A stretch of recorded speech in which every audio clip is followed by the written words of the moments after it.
Today, we examine every black woman currently awaiting execution in the U.S. Women whose crimes were so serious, the courts determined they should pay with their lives.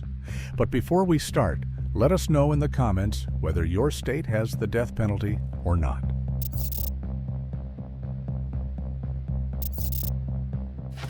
Heather Lavelle Keaton. In 2010, police in Mobile, Alabama launched an investigation into the disappearance of 3-year-old Chase DeBlas and 4-year-old Natalie DeBlas, and what they uncovered was horrifying. The children's stepmother, 26-year-old Heather Lavelle Keaton, had been abusing, starving, and poisoning them for months. Investigators found that she forced them to eat toxic substances like antifreeze, beat them, and withheld food until their small bodies could no longer endure the suffering. After they died, their father, John DeBlas, helped Heather dispose of their bodies in wooded areas across 2 counties.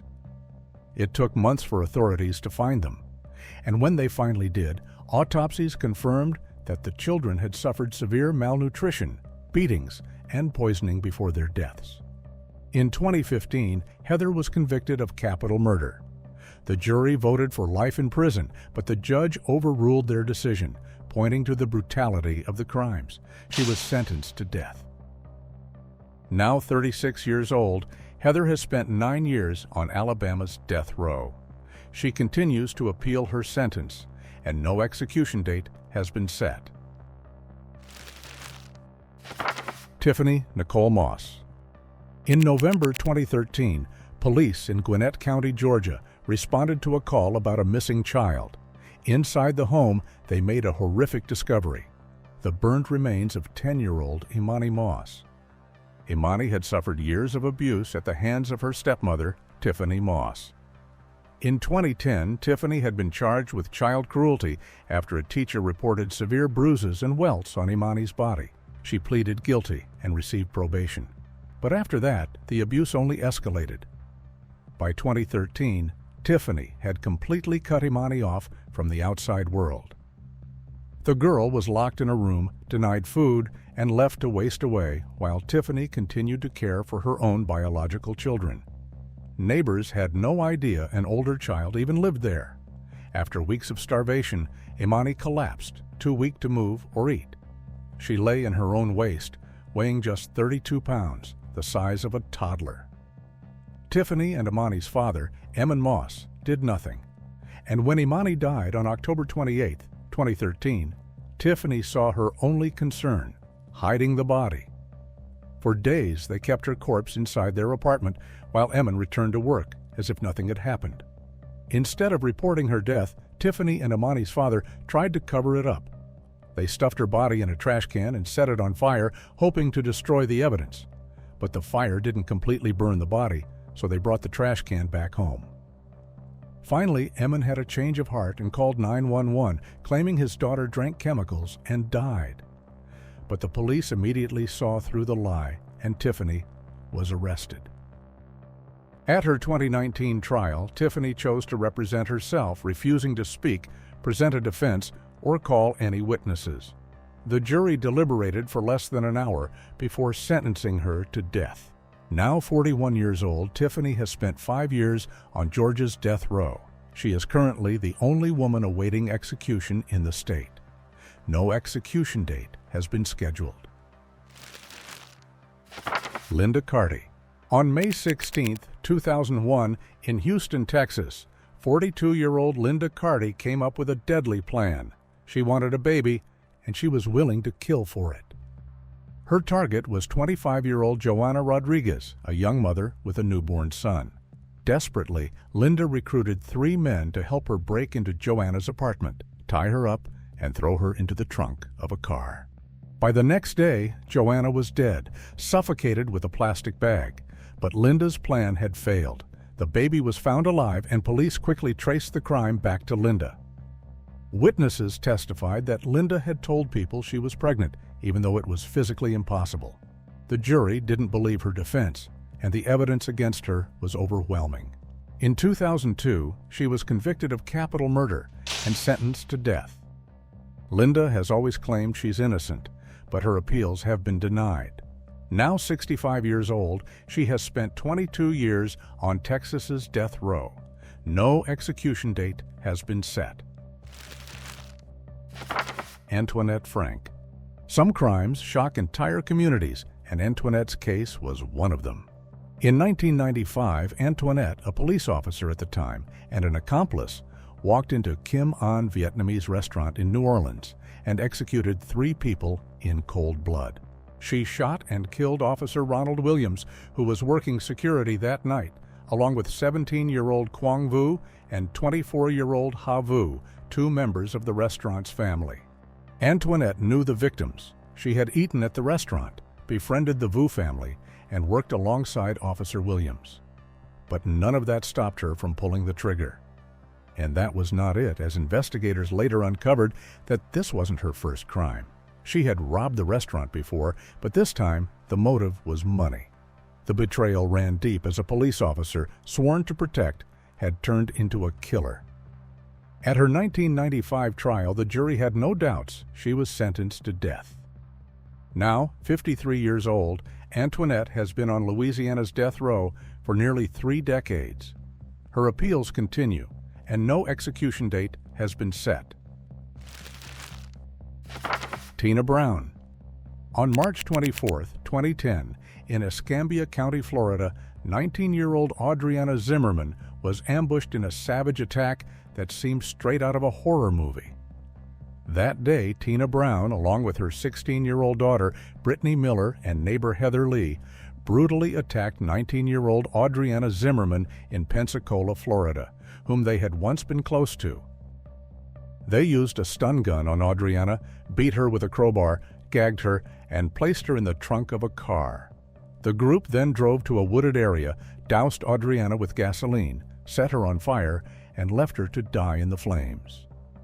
But despite her severe injuries, Audriana managed to reach a nearby residence and identify her attackers before succumbing to her injuries 16 days later.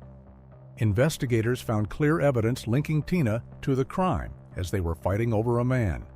The attack was planned, and the level of cruelty shocked even experienced detectives. In 2012, Tina was convicted of first-degree murder and sentenced to death. Now 54 years old, Tina has spent 12 years on Florida's death row. Her appeals continue and no execution date has been scheduled. Carlette Parker. On February 12, 1998, in Durham, North Carolina, Carlette Parker pretended to be a caregiver and friend to 86-year-old Alice Covington. But in reality, she saw Alice as nothing more than a way to get money. That day, Carlette forced Alice to withdraw $3,000 from her bank account, and just moments later, in Alice's own home, Carlette held her down in a bathtub and drowned her. Alice Covington's body was found in her car, which was parked in a wooded area in Morrisville.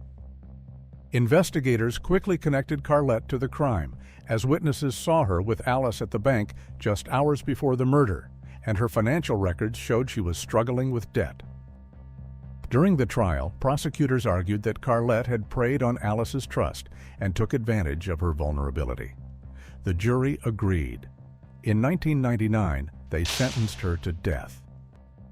Now 63 years old, Carlette has spent 25 years on North Carolina's death row. Her appeals continue, and no execution date has been set. Erica Shepard. On June 30, 1993, in Houston, Texas, 43-year-old Marilyn Meyer was found murdered in her own home. The crime was brutal. Erica Shepard, just 19 years old, and an accomplice forced their way inside, planning to rob the house. But the break-in turned deadly. Marilyn was stabbed multiple times with a butcher knife, then slashed in the neck with a broken glass bottle. After the murder, Erica fled, but investigators quickly tracked her down. Her accomplice later testified that Erica was the one who pinned Marilyn down while he delivered the fatal blow. In 1995, a jury found Erica guilty of capital murder, and she was sentenced to death. Now 51 years old, Erica has spent 29 years on Texas's death row. Her appeals continue, and no execution date has been set. Celeste Carrington.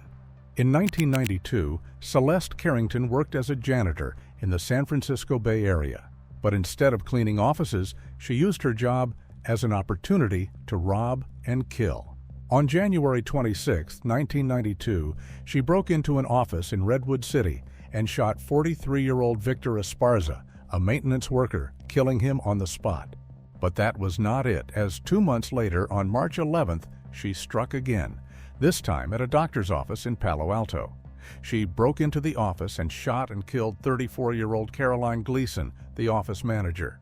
Her crimes caught up with her when she tried to cash a stolen check from one of her victims. Ballistics testing later matched her gun to both murders, sealing her fate. In 1994, a jury found Celeste guilty of capital murder and sentenced her to death. Now 62 years old, she has spent 31 years on California's death row. Lorraine Allison Hunter. In 2009, Lorraine Hunter planned the murder of her husband, Albert Thomas, to cash in on over $1 million in life insurance. On November 4, 2009, Albert was found shot 4 times inside his truck in Fontana, California. At first, there were no obvious suspects, but suspicions grew quickly when Lorraine asked about his life insurance payout just days after his death. For 2 years, the case remained unsolved, until 2011, when Lorraine's own niece came forward with the truth. She revealed that Lorraine and her 16-year-old daughter, Brianna, were behind the murder. Investigators uncovered that Lorraine had secretly taken out life insurance policies on Albert, forging his signature to name herself as the sole beneficiary. But it gets worse. They learned this wasn't her first attempt.